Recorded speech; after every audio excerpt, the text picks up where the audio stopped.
Good morning, all. Thanks for joining. Appreciate your time and your interest in cinema for various types of production. So, I know it's a little backwards. Right now, you have no idea whether I'm bringing any value, but that's my info, and later on I can pull that up if anybody needs to stay in touch with some of the things that we're discussing. So I work for Sony within our cinema group, and what's unique about that is a number of years ago we dedicated a team to launching the Venice camera. And within that, we approached Hollywood's cinema approach, right? That was, how do we make sure that we make the best possible product that works at the highest operational level of cinema? And then, of course, what we learned from that usage has made it into other products. So what we're going to discuss today is a lot of those other environments and usage for cinema. Many of you already have some examples of it, so I respect that idea, but again, removing any boundaries as to where cinema could be used. So obviously with the Venice launch, we had a number of types of projects, and this is ongoing with over 500 known projects that the Venice is named for. But as we can see, the cinema look is highly desired in a number of types of projects. You know, everything from your favorite Sunday game on through to live and broadcast production style shows like The Daily Show, on through to concerts and comedy specials and even theatrical performances. But then on the bottom right corner, you will also see that we've started to become a product used in faith markets, in sort of worship centers and everything along those lines. So the limits to the cinematic look have gone well beyond where they were originally designed for with the Venice. So who made that decision? Who made the decision to start to use a cinematic look in other places? Who influenced it, right? Well, this was not the environment that we got creative with, right? This is a boardroom decision that really came up with that wouldn't have come up with a creative thing. What happened was we were really looking at everything from Hollywood influence, video game look influence, right? The youthful nature of some of this stuff, as well as just the new aesthetic to reach different markets. And again, you can't ever discount music videos' influence on these type of productions. But number one is everybody's creative vision, right? We all have a creative vision. What is going to bring our vision forward? And that has been selective focus, selective a number of things. So as we get into all of those decisions, you have to say, well, what's the trade-off going to be? What's the challenges? What am I hearing? And I made a little list of a couple things that I think when we first start to speak about cinema, cameras that is, what do we start to feel as a concern? Well, focus. I mean, I've heard it's really shallow depth of field. How am I going to manage my focus? I've heard of 8K, I've heard of 6K. What does that do for my focus ability? I don't want to go too far with the look. How do I avoid feeling like I'm no longer natural image? You know, did I go too far? Is the only thing in focus is just my subject? And then, do I use a LUT on set? And what is a LUT if I've never used it before? How do LUTs work? The other thing is, if we're coming from a broadcast entity, if we're coming from a need for sort of RCP control, how do I shade a cinema camera? And once again, do I even need to? Then it comes down to the operator. When you think about the physics of the camera, there's a certain interface that we have with rear zoom and rear focus. Can the operator work with it? And then I have existing products. I have other positions. This is only one of my positions or a look of my show. How does this work with other systems like Sony HDC series? So if you allow me to go backwards just for a moment, it'll kind of tell the story of our commitment, Sony's commitment, but also the commitment of where this all came from. And in the top right corner, you'll see the F900. This is the most familiar product to the bridge between cinema and broadcast or 2/3 inch, because this camera was just that. It introduced the premise of 24p being a cinematic aesthetic, but took all the broadcast entities that we were used to, still using RCPs or RMBs at the time, still using 2/3 inch lens coverage, And so we brought that in through a number of products through to the F-35 that became true cinema cameras for that style of shooting. The second wave of it, and one that we live within now, right now too, is when the FX3 came out, it was sort of a independent shooter sort of mentality of, hey, we need a big budget camera. Yes, that was the F series, the F-23, the F-35. But what if we just need the cinematic look in a compact mobile documentary or otherwise nature? We took the exact workflow that was coming from reality TV and news and put it into a cinema camera in the F3.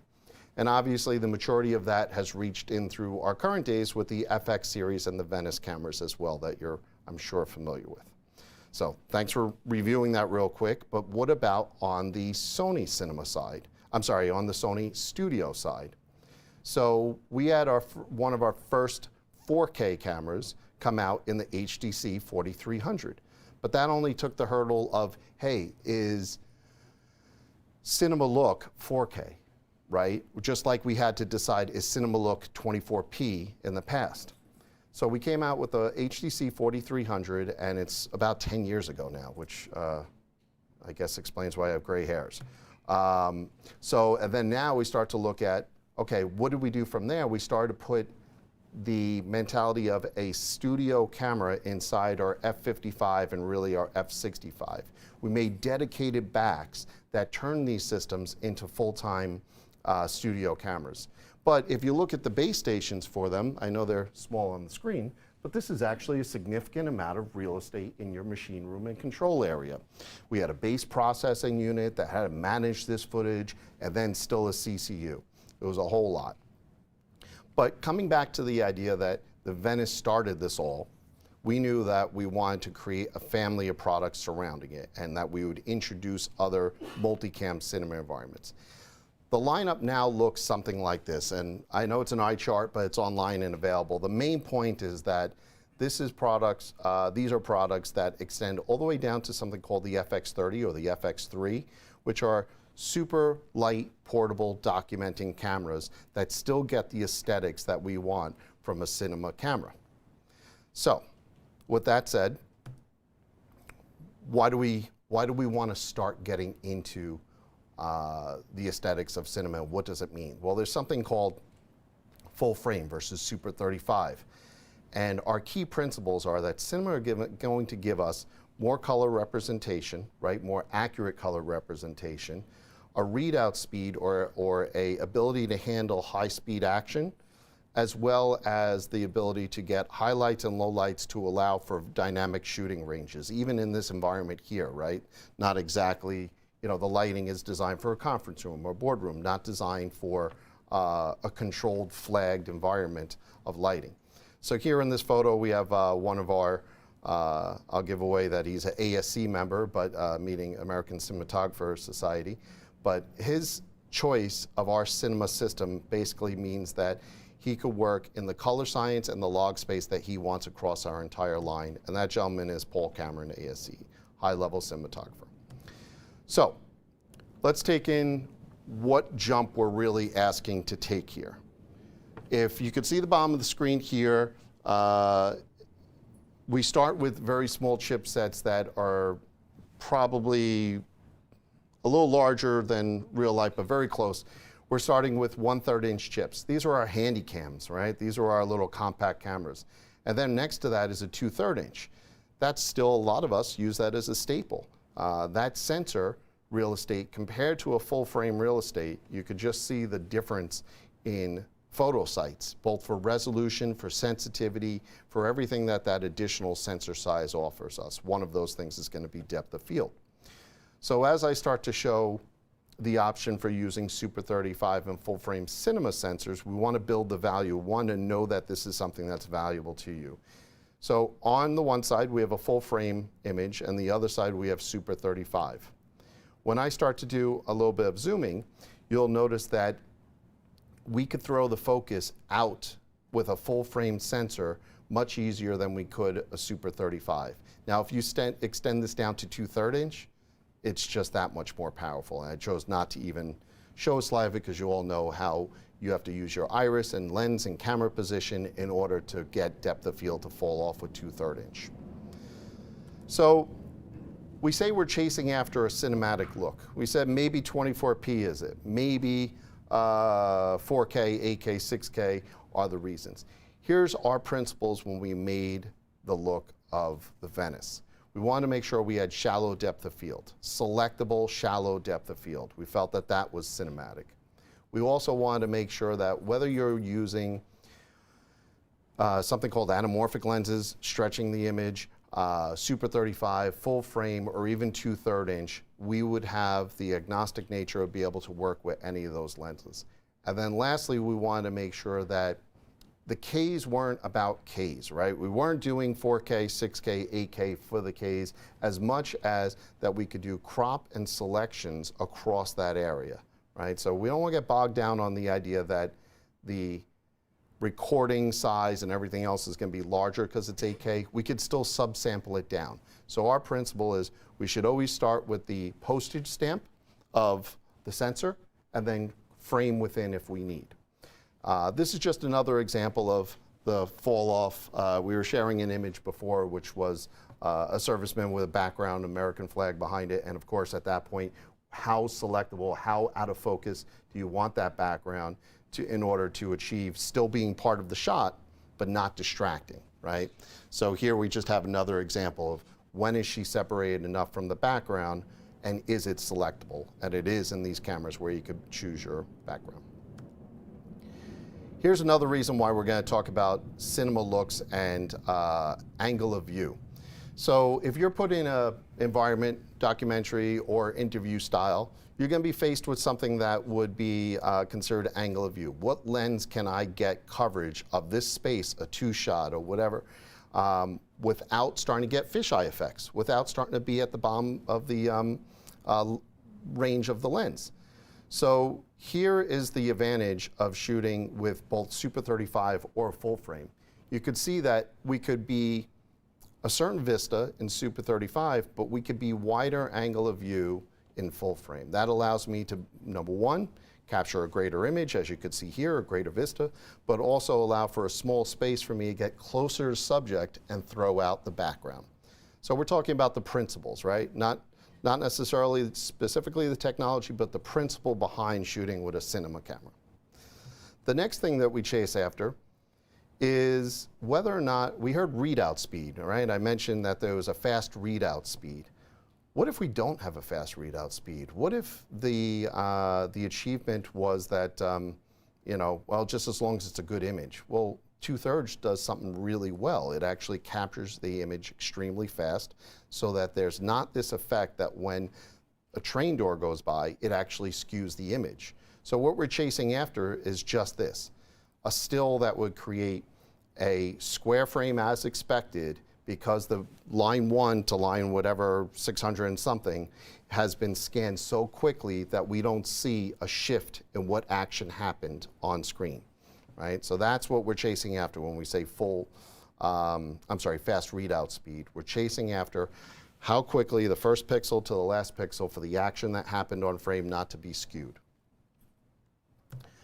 Okay, so my number one line here is kind of referring to what we saw before. Ks are okay, right? We don't have to worry about the Ks the way we think, oh my goodness, my workflow, my this and that. Ks are okay. We look at something that is a full sensor and we start to say, well, 8.6K is if I was covering a full frame lens, but maybe I only have Super 35, so no problem. We'll crop into one of those green or red lines to cover the lens so we don't start to see vignetting. But this also starts to mean that the frame rates are capable of changing per area. Basically, as you start to see the amount of data we're going to be managing or processing, right? Because we're not going to the actual workflow yet. We're just processing this. We start to be able to get better performance out of a smaller part of the sensor. But yet, if you look at this, we're still 4K, even on the most cropped section of the sensor. If we had started with a 4K sensor and then cropped into the middle for additional advantages, what resolution would we have been in at that point? I mean, at the best, HD. And there's nothing wrong with HD. A lot of us still use it for much of our distribution. But just think, what if we went beyond that? What if we went down to 720? Now we're really dating our material and really just not finding the value there. So here we have both super sampling, coverage of lens, as well as functionality across all these different things. That's why the Ks are important. I mentioned one of the principles is going to be dynamic range. Well, what is dynamic range, right? Well, it's pretty simple to describe it as the contrast between the brightest bright and the shadowiest shadow area. And typically, we work in an area, and I might be falling out my slide order here, but we have 709 video. 709 video is what we deliver to in a standard range, and that's 7 or 9 stops of dynamic range. If that was our environment, I would be clipping highlights and probably elevating blacks. I'd have to make a decision on one of my 2 areas and have to start to mask for that or choose that selection or supplement with light, right? If this wasn't a natural environment, I might have to supplement with light. So when we chase after something like dynamic range, we want to see detail in the black as well as detail in the highlights. That is our dynamic range. And in cinema cameras, that looks something like this. So 18% middle gray is a nice neutral spot where we know that it's going to be over under there. If you're not familiar with it, use a gray card. You get a percentage to know what that is and then base your rating on that over and under.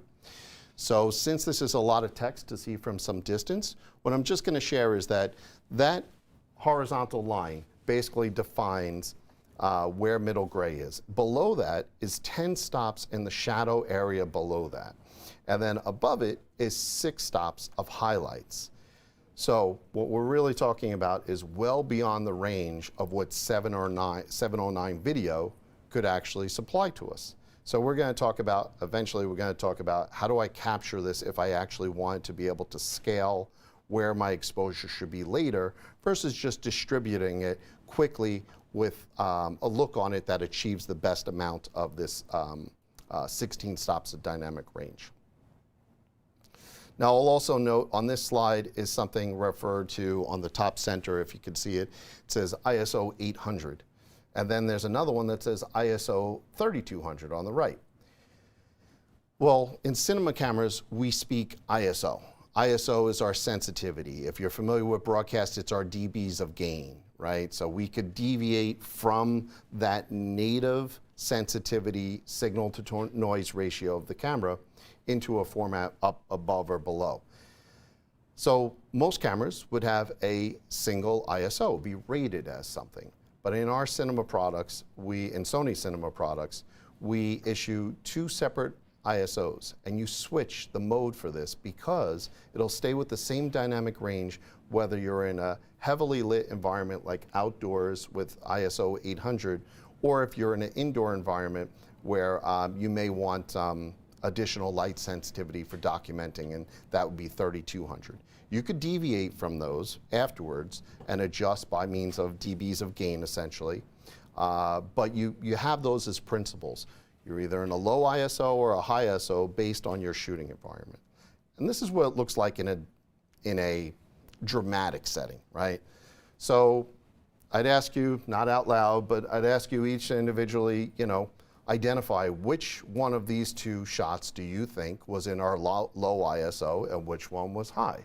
So we have somebody in a keyed area with a very shadowy fill side, and we have somebody else with neon and everything else that looks clearly like it's nighttime. Well, not going to be too much of a surprise, but this is what we acquired these 2 shots with. And this is from Snowfall, if you follow that show.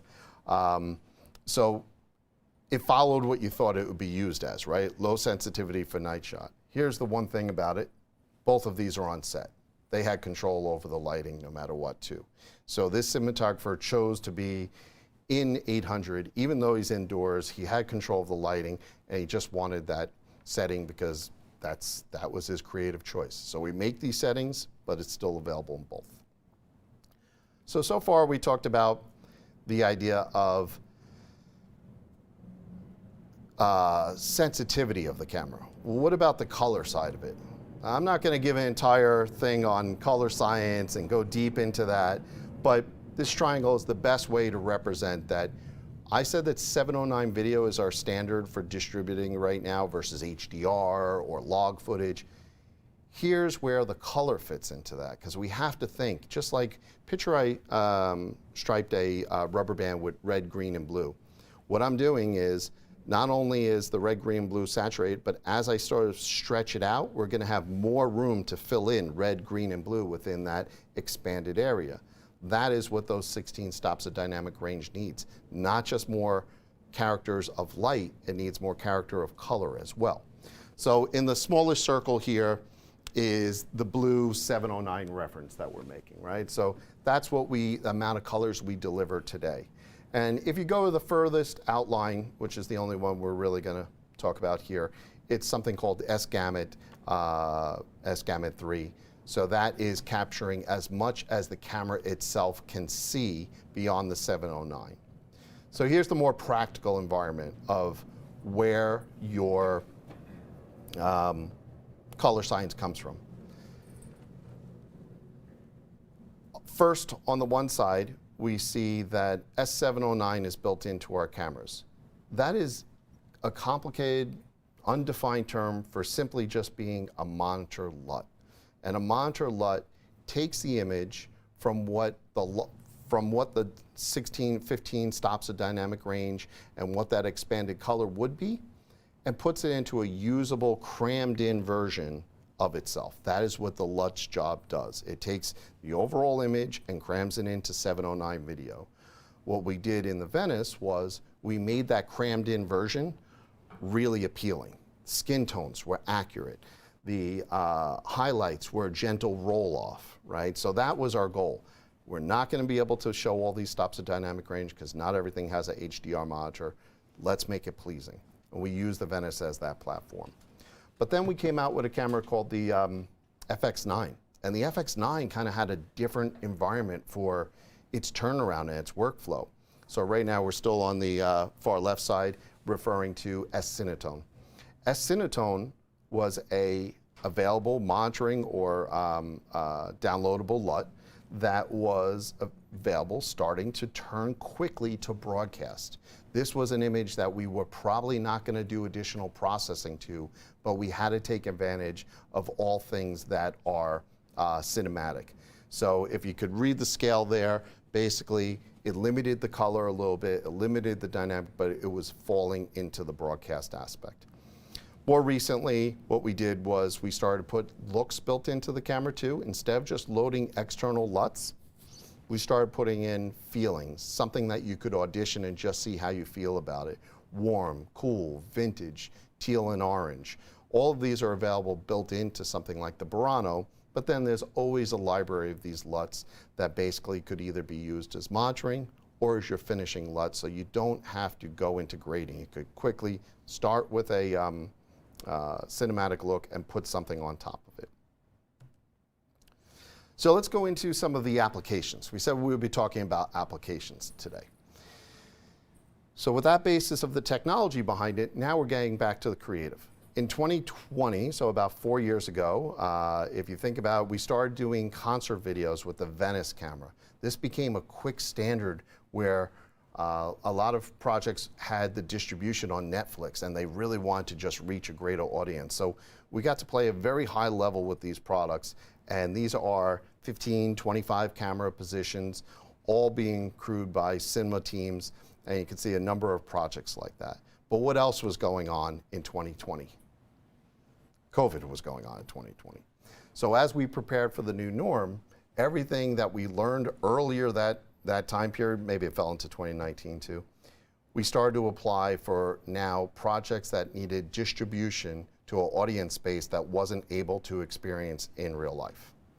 So something like, this was one of those projects I remember just, they so wanted to still distribute and they were trying to find a way. This was A Christmas Carol, a lot of work being put onto the Broadway play for it, and no audience members. So they were one of the first to start to take our cameras, put them into an environment where they treated them as cinematic multicam, getting that selective focus as to what part of the stage is the most important and creating this online viewable purpose. At the same time, nobody wants to interrupt their big Sunday game. We're all big fans, or many of us are big fans of the Super Bowl, and at that point, how do we still deliver safely in a post or during pandemic time? Well, this is, you could read the quote online on the screen, but basically we had a project that CBS came to this tech manager and said, we're gonna have all of these zooms, dollies, sliders, motion capture for players. It'll be like 8 cameras, but you can't be in the same space as players because they have a game to play and we can't risk you interrupting their health. Wow.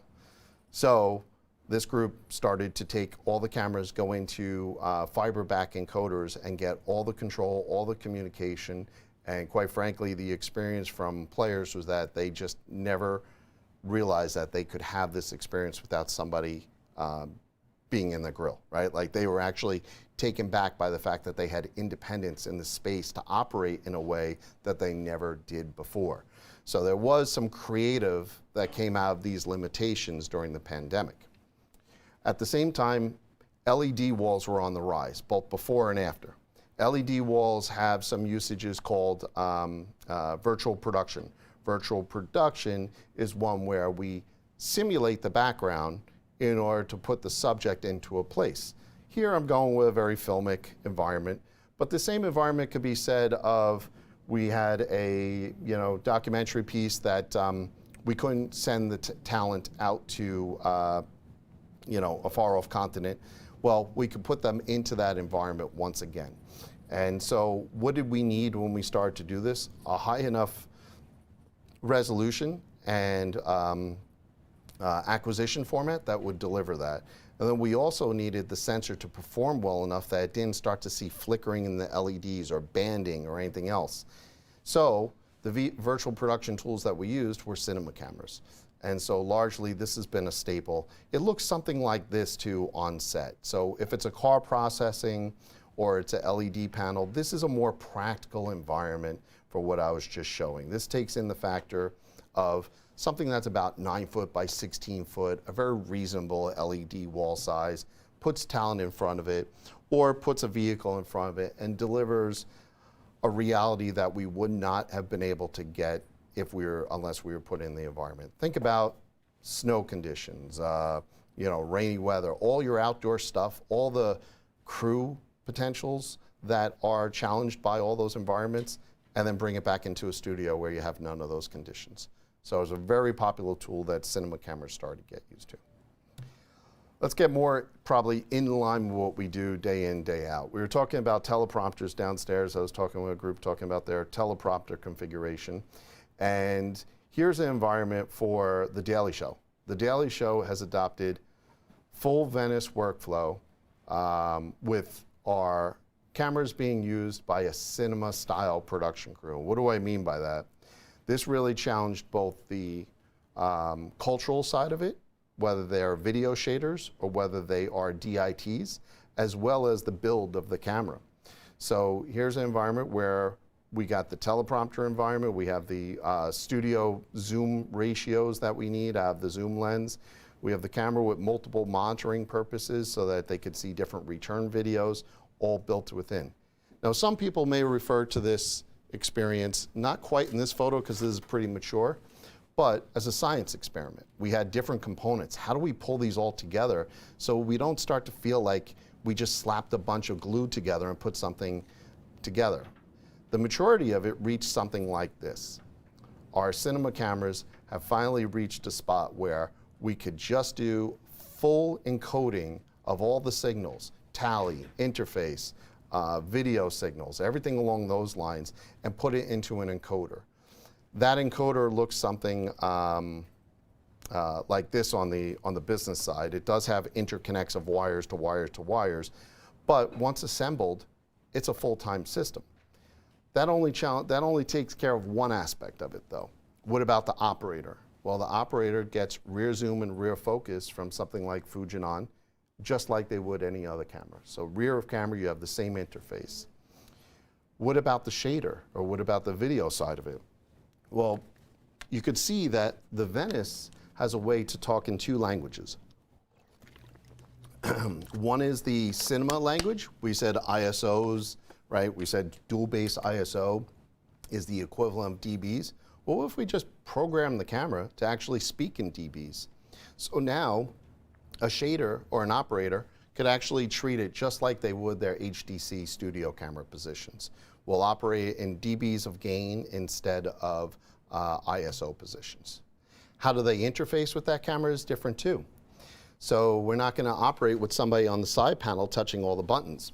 We actually want to be able to control all of those settings through an RCP interface. So here with the Venice, for example, but true for the Burano, true for the FX9, we could control all of this through RCP. That means ND filters, all of these aspects, all through. Since we have so much cinema world for things, though, we start to run into, I want to take my cinematic culture and I want to put it into this broadcast environment. There's a software called LiveGrade, and that software, it basically does the job of an RCP. Master black, red, green, blue, all those controls are transferred over to a software called LiveGrade. So if we wanted to, we could also operate the system as LiveGrade. So what does this connectivity look like? I mentioned that we have an encoder that carries it through. Well, the Silverback basically goes into a base station. Multidyne's the manufacturer and Silverback's the product. It goes into a base station, but really the base station's just a receiver, right? All we're doing is fiber encoding, fiber decoding. The difference is, if we were worried about future technologies in a studio environment like 2110 or HDR, all of that is supported with this environment. So we could still use optional cards to bring over everything to a networked interface of 2110. We could still send the gammas that we need for HDR. Everything goes up-resing, down-resing, all of those options. So we're coming into the home run, and we're going to get into a couple features that get used, home stretch, not home run, coming into the home stretch, and we're going to go over a couple features that would be utilized. We said focus might be a challenge, right? What about the focus? Well, in the FX9 and the Burano, much like we would on a broadcast camera, if we want to, we could not only work with autofocus, but we could work with the very latest autofocus that we borrowed from the Alpha lineup. So this is covering most of the sensor for all of the percentage, and it's using something called phase detection, not just contrast.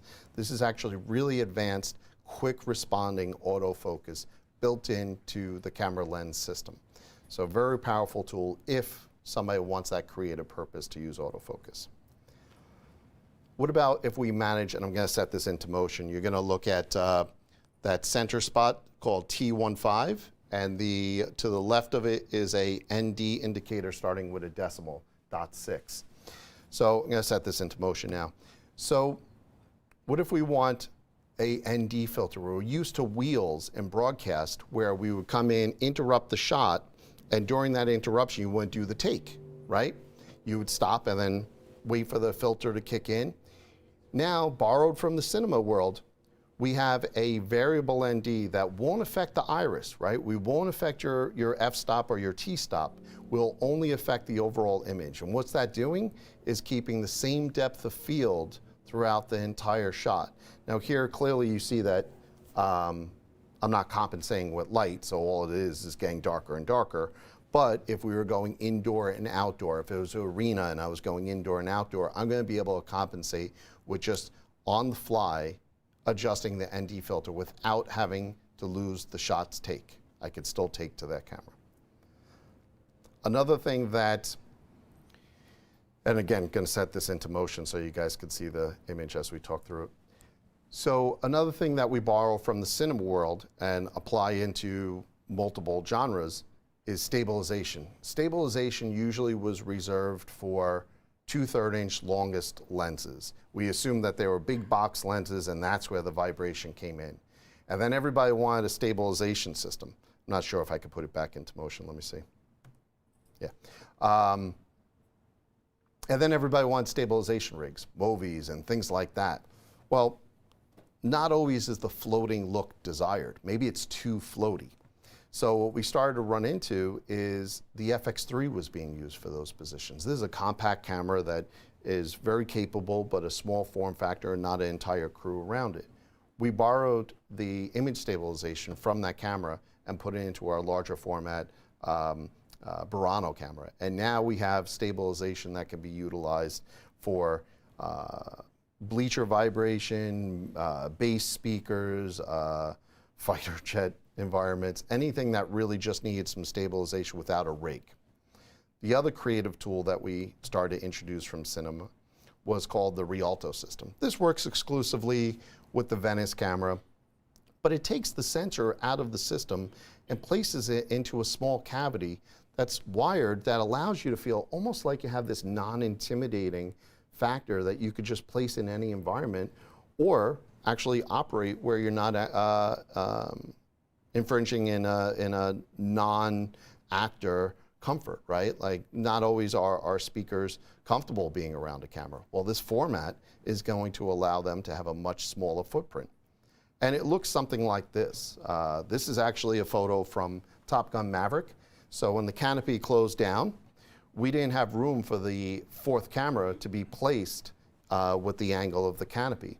So for that position, they placed just the Rialto, just the head system on that top part of the canopy, well, top part of the cockpit where the canopy was going to close into, and the camera is mounted down on some screw points on the floor. So amazing usage of just the sensor of the Venice system. What if I needed to control that camera? What if that position was more than just a lock-off shot? I actually need multiple shots. In the rear of the room today, we have a PTZ, maybe multiple PTZs, controlling the position if I was to exit this podium area. But they are 1/3 inch or 1/2 inch chips, and we were discussing that before. It's not going to have the cinematic look. It's probably not going to have the cinematic color science behind it too. So what we started to see was our cinema camera needs to make its way into more cinematic designs. That became the FR7. Our lineup includes a sensor that performs a lot like the FX6, but puts it into a PTZ environment. No longer do we just have a single shot. We could actually have audience shot, and we could have talent shot, or back and forth. And so no longer a lock-off. Some of the environments that's been placed into, remember I mentioned the remote production environment post-COVID that we couldn't be in the room with the talent. That continues to be a usage for this particular camera. Here, we were limited on space. This is a subway, a New York City subway car environment that there was a lot of interaction all around, and they needed to do more of a documenting. And so instead, the camera's in a position, and we could control it remotely for all the positions that we need, including creating close-ups when we need it and wide shots when we need it. Okay, I gotta ask you to bear with me on a little workflow aspect because there's so much importance to the aspect of how we record this information. And I won't interrupt your existing workflows. If your workflow is going out to a server and that's the best way to do it, absolutely. This is gonna be a point for in-camera recording for the most part.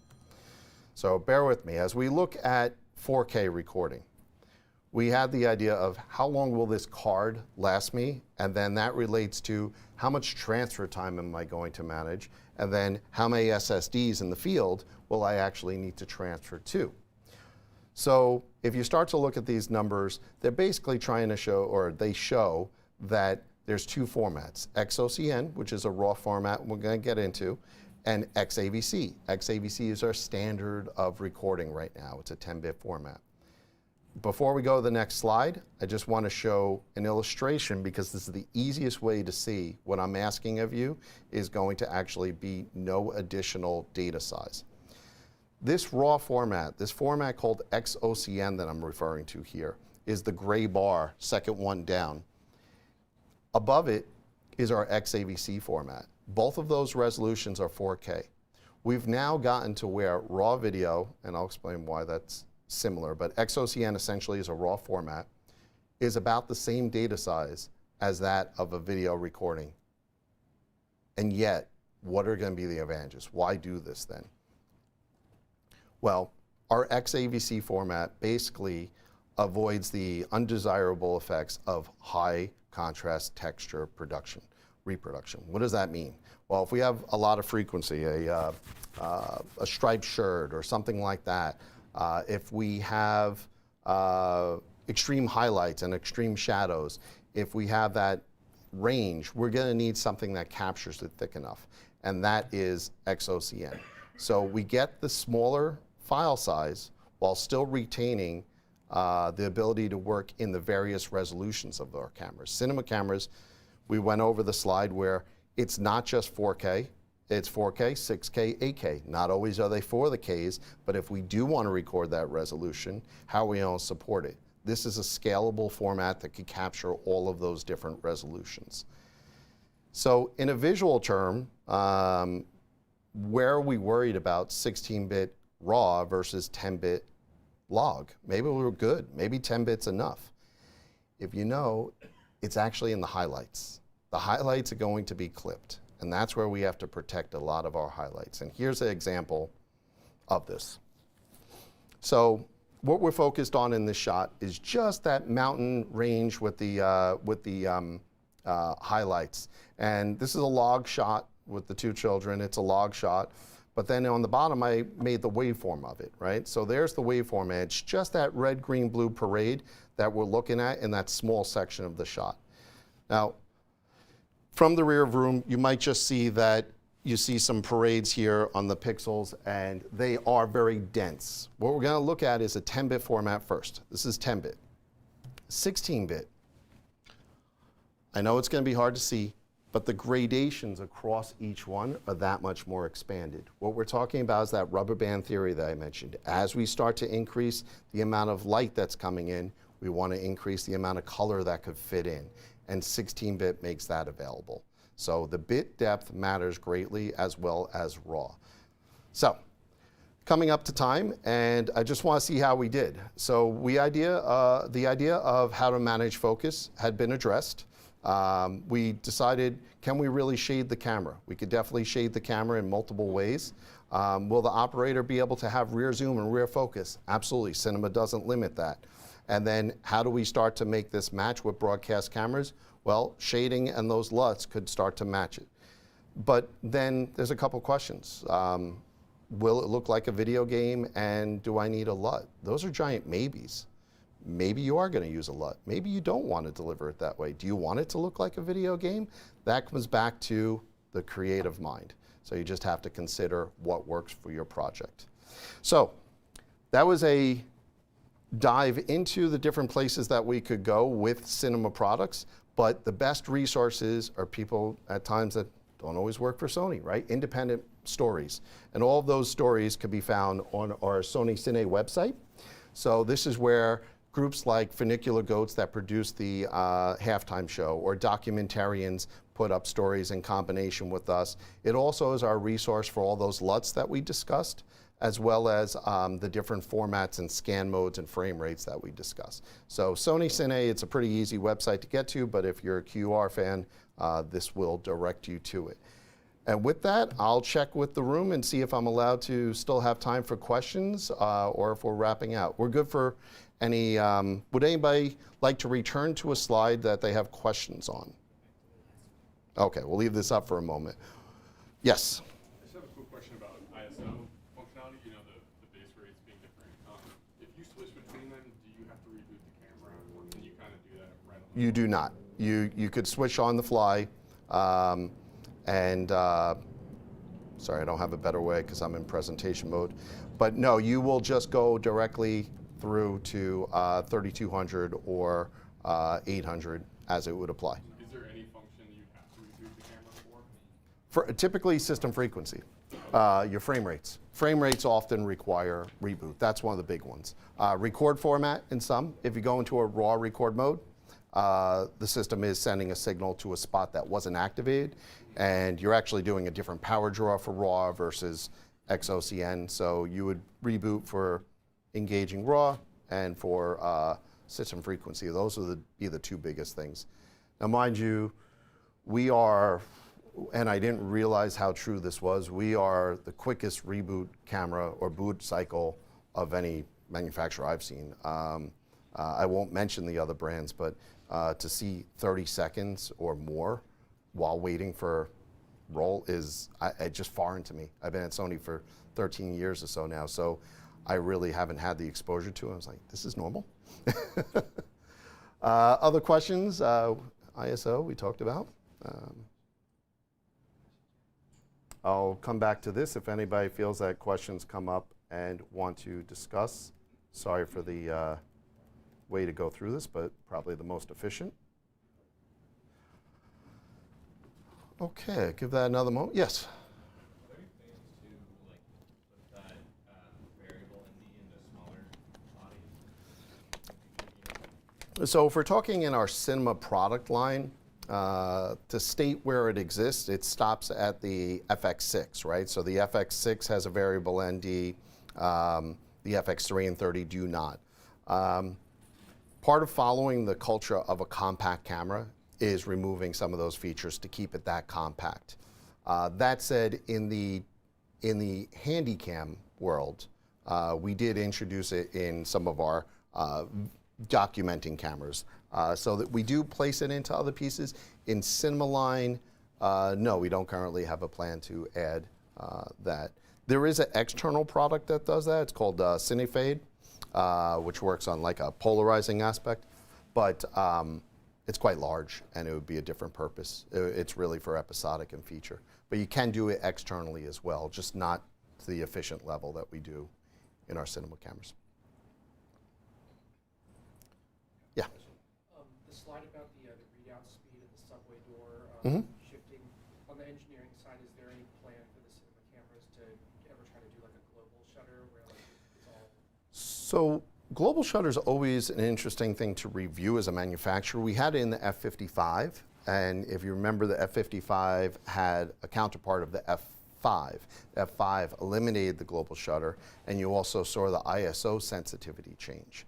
So there are some downsides to a global shutter. One is light sensitivity, and two is color fidelity. Color fidelity does get a small reduction when you use global shutter. So the principle that we followed when we made the Venice was to avoid having to use a global shutter. So the principle behind making a good enough sensor that you don't need a global shutter is the most ideal. I didn't mention the numbers, but in the Venice, our readout speed is 3 milliseconds. A global shutter would be 0 milliseconds, right? There would be no interruption.